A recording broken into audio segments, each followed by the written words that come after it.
अस्सलाम वालेकुम स्टूडेंट्स, आज हमारा बायोस्टैट्स में काई स्क्वायर टेस्ट पे सेकंड लेक्चर होगा। होपफुली आप फर्स्ट लेक्चर प्रिपेयर कर चुके होंगे सो दैट आपको इसको अंडरस्टैंड करने में कोई प्रॉब्लम नहीं होगी। आज हमने क्या क्या स्टडी करना है काई स्क्वायर में।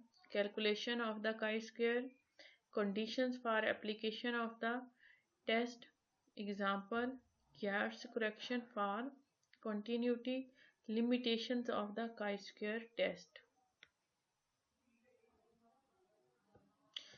Calculations of the chi-square, जैसे कि आपको पता है chi-square टेस्ट का फार्मूला जो होता है ये आपके सामने लिखा हुआ है। इसमें O stand for observed frequency, E stand for expected frequency. If two distributions observed and theoretical are exactly alike, अगर वो दोनों एक जैसी होंगी observe and expected, तो काई स्क्वायर की वैल्यू क्या आएगी? 0। But generally due to sampling error, लेकिन हमारी जो सैम्पलिंग है वो इतनी परफेक्ट नहीं होती, इस वजह से कोई ना कोई एरर उसमें मौजूद होने की वजह से हमारी ऑब्जर्व्ड एंड एक्सपेक्टेड फ्रीक्वेंसी जो है वो एग्जैक्टली सेम नहीं होती, इसमें कोई ना कोई डिफरेंस जरूर आ जाता है।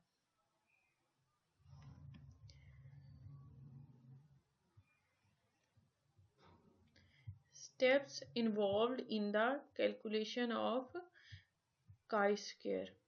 Number 1, calculate the expected frequencies and the observed frequencies. Observed frequency से आप expected frequency निकालेंगे। Expected frequencies, the cell frequencies that would be expected in a contingency table if the two variables were statistically independent. Observed frequency, the cell frequencies actually observed in a contingency table, यानी कि जो आपकी actual data लिया है आपने observation से frequencies वो कहलाएगी ऑब्जर्व फ्रीक्वेंसी, और जो आप कैलकुलेट करेंगे वो कहलाएगी एक्सपेक्टेड फ्रीक्वेंसी। अब आपने एक्सपेक्टेड फ्रीक्वेंसी निकालनी कैसे है? टोटल आपने लेना है कॉलम का इनटू टोटल आपने लेना है रो का, और उसको डिवाइड कर देना है टोटल नंबर ऑफ जितनी भी आपकी टोटल ऑब्जर्वेशन थी, टोटल फ्रीक्वेंसी जितनी ऑब्जर्वेशन में आई थी उससे। To obtain the expected frequency for any cell in any cross tabulation in which the two variables are assumed independent, multiply the row and column totals for that cell and divide the product by the total number of cases in the table. Then chi-square is calculated as follows.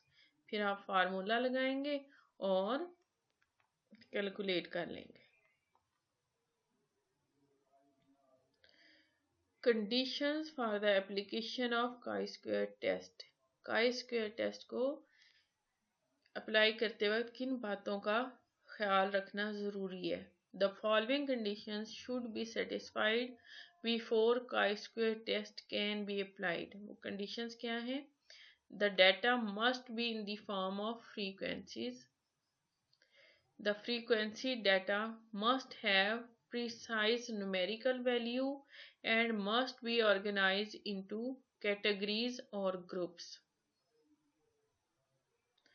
Observations recorded and used are collected on a random basis. All the items in the sample must be independent. No group should contain very few items, say less than 10. In case where the frequencies are less than 10, regrouping is done by combining the frequencies of adjoining groups. क्या आपने ख्याल रखना है किसी भी group की frequency 10 से कम ना हो। अगर 10 से कम आइटम होंगे तो फिर वो वाले ग्रुप्स जिनकी प्रॉपर्टीज मिलती जुलती हैं उनको कंबाइन करके बड़ा ग्रुप बना दें। so that new frequencies become greater than 10. Some statistician takes this number as 5. कुछ का ख्याल है कि 5 होना चाहिए, तो 5 से अगर कम है तो फिर बड़ी ग्रुपिंग कराएं। कुछ स्टेटिशियन का ख्याल है कि नहीं 10, but 10 is regarded as better by most of the statisticians. The overall number of items must also be reasonably large. It should normally be at least 50. 50 के राउंड अबाउट हूँ तो फिर ऑब्जर्वेशन का जो टोटल नंबर है, total frequency जो है वो 50 के राउंड अबाउट हूँ तो काई स्क्वायर अच्छा रिजल्ट देता है। एग्जाम्पल, अब इसको हमने अप्लाई कैसे करना है काई स्क्वायर को, एक एग्जाम्पल से आप समझ लीजिए और फिर प्रैक्टिस आपने खुद करनी है। A die is thrown 132 time with following result. Die क्या है, जो आप लूडो खेलते हैं गेम, तो उसका जो आप फेंकने के लिए यूज करते हैं उसको डाई कहते हैं, जिसे आप अपनी लैंग्वेज में दाना कहते हैं। नंबर टर्न्ड अप, उसमें आपको पता है 6 साइड्स होती हैं और वहां पे 1 2 3 4 5 6 के ये डॉट्स लगे होते हैं।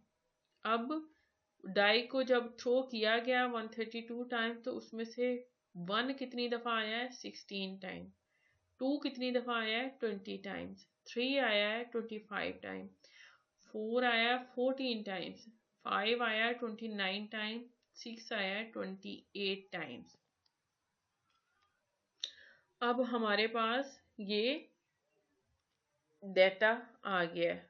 इसमें यहाँ पे आपके लिए एक क्वेश्चन भी है, जैसे कि हमने बाइस्ड और अनबाइस्ड डाटा का जिक्र किया था, तो क्या ये डाटा बाइस्ड है या अनबाइस्ड है, इस पे सोचिएगा। अब क्या करना है, आपने सॉल्यूशन की तरफ जब जाना है तो सबसे पहले आपने बनानी है हाइपोथेसिस।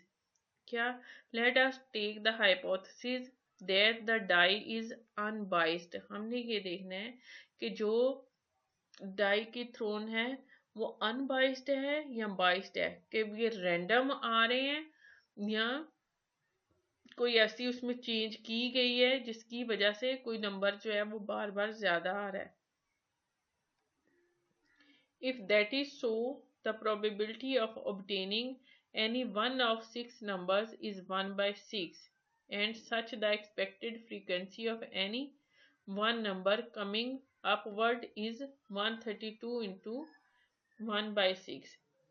टोटल क्योंकि 6 नंबर है, ठीक है, और हर 6 दफा फेंकने में हर नंबर जो है वो एक एक आना चाहिए। लेकिन क्या ऐसा होता है या नहीं होता? अगर ऐसा होता है 132 टोटल ऑब्जर्वेशंस में से जो हर नंबर है 1 2 3 4 5 6, उसको 22 टाइम्स आना चाहिए। Now we can write the observed frequency along with expected frequency and work out the values of chi-square as follows। कैसे हम follows कर सकते हैं कि किस तरह से हमने जो observed frequency कितनी है, observed frequency 1 की है 16, 2 की है 20, 3 की है 25, 4 की है 14, 5 की 29 और 6 की है 28। हमारी नल हाइपोथेसिस क्या है, that die is unbiased। तो उसकी अल्टरनेट हाइपोथेसिस क्या होगी, that die is biased। अच्छा जी, अब हमने ऑब्जर्व्ड फ्रीक्वेंसी ये यहाँ पे कैलकुलेट कर लिया 22 के हर नंबर की, ये बजाय इसके कि ये वैल्यू आने की बजाय ये जो ऑब्जर्व वैल्यूज हैं एक्सपेक्टेड हर एक की 22 आनी चाहिए थी। अब हम इसका टेबल बना लेते हैं आसानी के लिए। नंबर टर्न्ड अप, कि कितनी दफा एक आया, कितनी दफा दो, कितनी दफा 3, कितनी 4 5 6, जितनी दफा भी आए। ऑब्जर्व्ड फ्रीक्वेंसी 1 की कितनी थी 16, 2 की कितनी थी 20, ये आप ऊपर से देख सकते हैं डाटा में से। 3 की कितनी थी 25, 4 की कितनी है 14 एंड 5 की कितनी है 29, 6 की कितनी है 28। जबकि ऑब्जर्व्ड से जो हमने एक्सपेक्टेड फ्रीक्वेंसी निकाली है कि जब अगर इक्वली सारी सबके आना चाहिए, नंबर की टर्न को अप होना चाहिए, तो वो कितनी हमारी निकली थी 22। और हमने वो कैसे निकाली थी कि टोटल नंबर ऑफ ऑब्जर्वेशंस, उसको हमने डिवाइड कर दिया किस चीज से, नंबर ऑफ ऑब्जर्वेशन से। वो हमारे पास आ गई expected frequency 22 for each number two turn up. अब हमारा फार्मूला कहता है कि फिर हमने मालूम करना है observed minus expected frequency. Observed कितनी है 16, एक्सपेक्टेड कितनी है 22। 16 में से 22 को माइनस किया तो आंसर क्या आएगा -6। 20 में से 22 को माइनस किया, आंसर आया -2। 25 में से 22 को माइनस किया, आंसर आया है 3। 14 minus 22 answer is -8. 29 minus 22 answer is 7. 28 minus 22 answer is 6. अब हमने लेना है ऑब्जर्व माइनस एक्सपेक्टेड फ्रीक्वेंसी का square. Here you can see -6 का स्क्वायर आया है 36, -2 का 4, 3 का 9, -8 का 64, 7 का 49, 6 का 36। अब नेक्स्ट हमारा जो स्टेप है हमारे फार्मूले में वो है observed minus expected frequency square divided by expected frequency. यानी कि आपने सारी आपके पास जो ओ माइनस ई स्क्वायर आया है उसको डिवाइड कर देना है 22 से। 36, 4, 9, 64, 49 और 36 को सेपरेटली अलग अलग आपने 22 से डिवाइड करना है।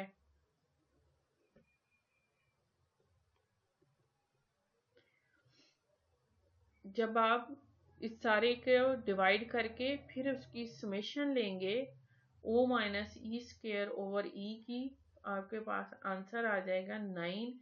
इसको सॉल्व करके देखिएगा। सो हमारे पास hence the calculated value of chi square is equal to क्या आई है 9। और degrees of freedom in given problem is, हमने किस तरह से मालूम करना है कि जो टोटल नंबर ऑफ ऑब्जर्वेशंस है उसमें किस चीज की जो नंबर टर्न्ड अप है वो हमारी ऑब्जर्वेशन काउंट होगी, उसको -1 कर देंगे तो हमारे पास डिग्रीज ऑफ फ्रीडम आ जाएगा 5। The table value of chi-square for 5 degrees of freedom at 5% level of significance is 11.071। ये टेबुलेटेड वैल्यू है। हमने क्या बात की थी, comparing calculated and tabulated value of chi-square, we find that calculated value is less than table value। कि calculated value जो है वो टेबुलेटेड वैल्यू से कम है। कैलकुलेटेड है 9, टेबुलेटेड वैल्यू है 11 and as such could have arisen due to fluctuation of sampling। The result thus support the hypothesis and it can be concluded that dye is unbiased। हमारा फिर result क्या आया है, the result shows that the dye is unbiased। हमारी null hypothesis जो है वो उसको सपोर्ट किया है इसने। Null hypothesis is accepted and alternate hypothesis is rejected. अच्छा जी, अब ये हम देखते हैं कि आपके पास ये 11.07 कहाँ से आया। यहाँ टेबुलेटेड वैल्यू क्या होती है, आपको अगर याद हो तो मैंने आपके साथ एक दफ़ा जिक्र किया था स्टैटिस्टिकल टेबल्स का। यानी कि ये वैल्यूज बिल्कुल वैसे ही जैसे आपने लॉगरिथमिक टेबल देखे हुए हैं, ये आपके पास ऑलरेडी कैलकुलेटेड अवेलेबल होती हैं। ठीक है, अगर हमने 5% कॉन्फिडेंस लेवल पे चेक करना है इसको, इस वैल्यू को, कब, जब 5 डिग्रीज ऑफ फ्रीडम है तो हमारे पास काई स्क्वायर की जो टेबुलेटेड वैल्यू है वो यहाँ से डिग्री ऑफ फ्रीडम देखें ये 5 और 5% ये 5, ये 0.05 या 5% एक ही बात है। डिग्री ऑफ फ्रीडम 5 है। अब बिल्कुल इसके पैरेलल जाएंगे और ये देखेंगे टेबल में वैल्यू दी हुई है कितनी, 11.07। ये हमने यहाँ से चेक करनी है। अगर डिग्रीज ऑफ फ्रीडम होती 10 तो फिर वैल्यू क्या आती 5% पे, 18.31। लेकिन चूंकि हमारी ऑब्जर्वेशन जो है नंबर जो है डाई के ऊपर वो ही 6 होते हैं, तो उसमें हमारे पास जो डिग्री ऑफ फ्रीडम है वो 5 आया, इसलिए हमने 5 को 5% पे चेक कर लिया। अगर आप इसको 5% की बजाय 10% पे चेक करते हैं तो फिर वैल्यू आ जाती 9.24।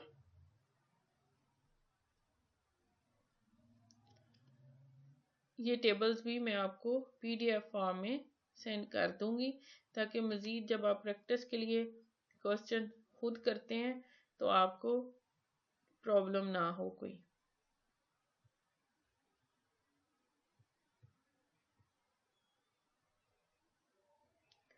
Yates correction.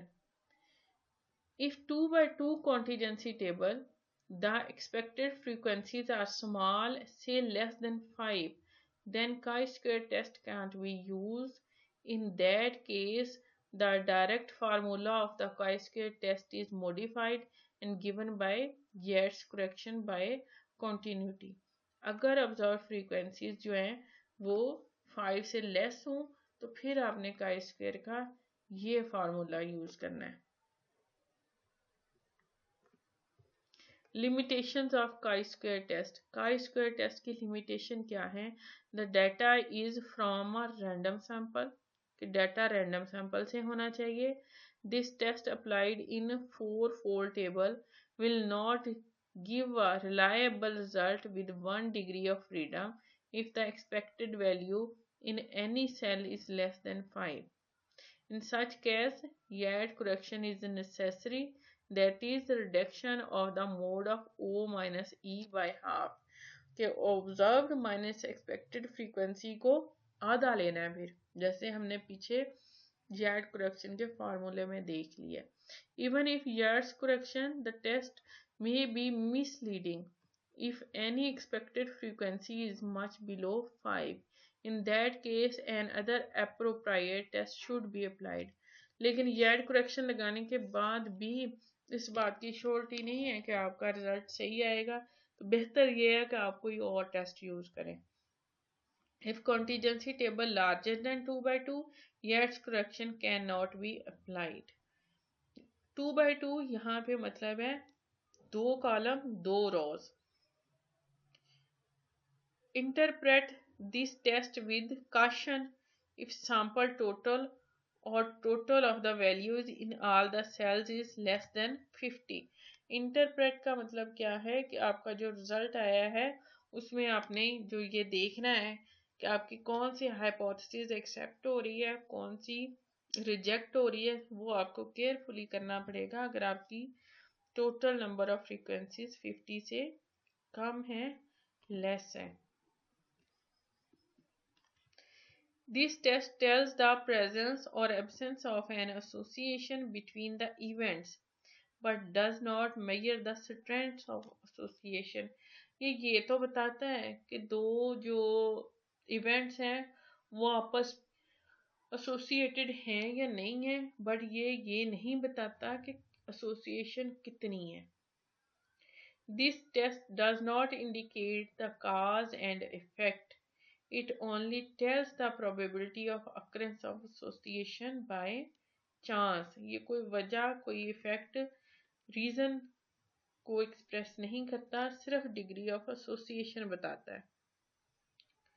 The test is to be applied only when the individual observation of sample are independent, which means that the occurrence of one individual observation या event जिसे आप कह लें has no effect on the occurrence of any other observation, यहाँ एक event का दूसरे पे कोई इफेक्ट नहीं होता in the sample under consideration। ये आपके लिए एक क्वेश्चन है, इसको आपने सॉल्व करना है। Number of student in class got in trouble as following. उसमें एक क्लास है जिसमें कुछ स्टूडेंट्स, ये देखें, अब ये कॉन्टिजेंसी टेबल है, ये 2x2 टेबल है, इसमें 2 रोज हैं boys and girls and 2 columns हैं got in trouble, no trouble. ये डाटा आपके सामने मौजूद है, फार्मूला भी आपके सामने मौजूद है कि आपने एक्सपेक्टेड फ्रीक्वेंसी कैसे निकालनी है, इसको आपने सॉल्व करना है और फिर इसका रिजल्ट निकालना है और इसको अपनी कॉपी पे लिखना है, ठीक है, ताकि जब जरूरत पड़ेगी तो मैं आपसे ये असाइनमेंट मंगवा लूंगी। मजीद ये हिंट ले लीजिए कि जो इसकी एक्सपेक्टेड फ्रीक्वेंसी है वो क्या क्या आनी है, लेकिन करके आपने एक दफ़ा खुद देखनी है। ये मैंने सिर्फ आपको इसलिए दिखा रही हूँ ताकि आप जो कैलकुलेट करें उसको इसके साथ टैली कर लें कि आपने अपनी एक्सपेक्टेड फ्रीक्वेंसी सही निकाली है कि नहीं। And once you are able to calculate expected frequency, then आप फार्मूला लगाइए और कैलकुलेट कर लीजिए। That's all students. इसकी प्रैक्टिस आपने ज़रूर करनी है, अदरवाइज आपको ये समझ नहीं आएगी। और आपको एक बुक बायोस्टैट्स की वो भी मैं सेंड कर रही हूँ। आपने जो लेक्चर आप सुनते हैं या देखते हैं तो वो टॉपिक आपने पीडीएफ फॉर्मेट में, जो बुक में आपको ब्लू मैन की वही रिकमेंडेड बुक है आपके लिए बायोस्टैट्स की, तो उसमें से आपने इसको पढ़ना है और प्रैक्टिस जो है वो वहां से करनी है। Thanks, that's all.